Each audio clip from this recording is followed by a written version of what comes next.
The holographic projector hummed overhead, filling the classroom with pale blue light. 400 years ago, Earth almost became a tomb. A collective groan rolled through the lecture hall. History. Again. I leaned back in my chair and spun my stylus between my fingers, staring out the window instead of at the lesson. Beyond the academy walls, Sector 12 stretched into the distance beneath a blanket of industrial smog.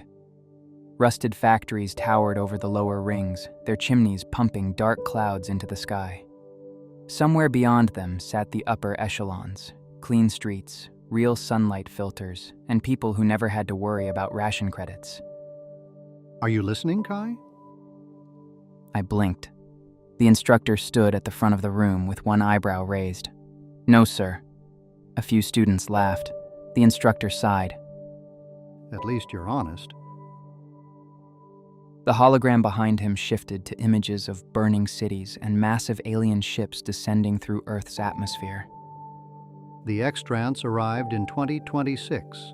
Humanity welcomed them as refugees. 1 year later, nearly 8 billion people were dead. That got my attention. Not because of the extrants, because tomorrow's midterm was worth 40% of our grade. I reluctantly looked at the screen. The image changed again. 12 figures stood against a ruined skyline. The first Brandids. Legends. Heroes. Or at least that's what the history books called them. The instructor pointed at the image. These 12 individuals saved humanity from extinction. Their powers allowed humanity to fight back and eventually eradicate the extrants. Although humanity reclaimed civilization, the majority of Earth's surface remains classified as uninhabitable. A student near the front raised his hand. What about the stories that their descendants inherited the powers? The classroom immediately became interested. The instructor rolled his eyes. Folklore. Several disappointed groans followed. The powers disappeared centuries ago. No one develops brands anymore. Humanity survives because of engineering, industry, and governance, not magical bloodlines.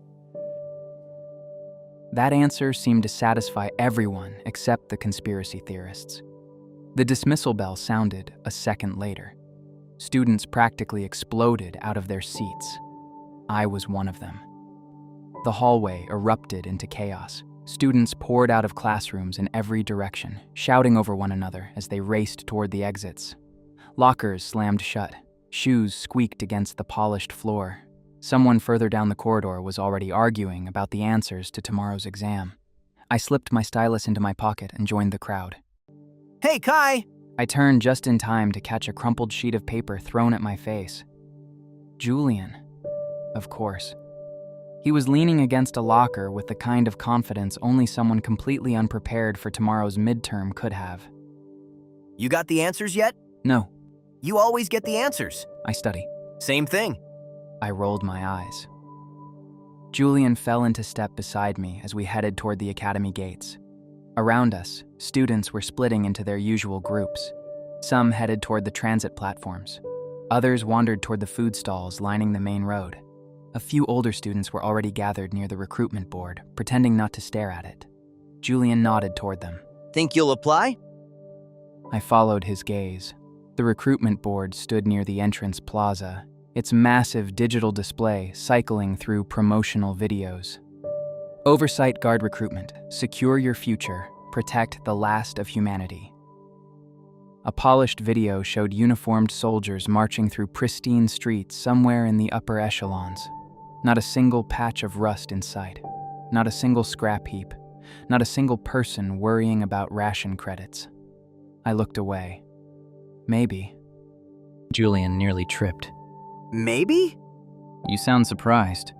Because you spend your entire life taking apart broken engines. And? And Oversight recruits soldiers. They recruit engineers, too. Julian frowned. Still, I thought you wanted to work with your dad. Did. That was the problem. I shoved my hands into my pockets as we stepped through the academy gates. The afternoon sky hung low and gray above Sector 12. Factories dominated the horizon. Pipes, smoke, steel.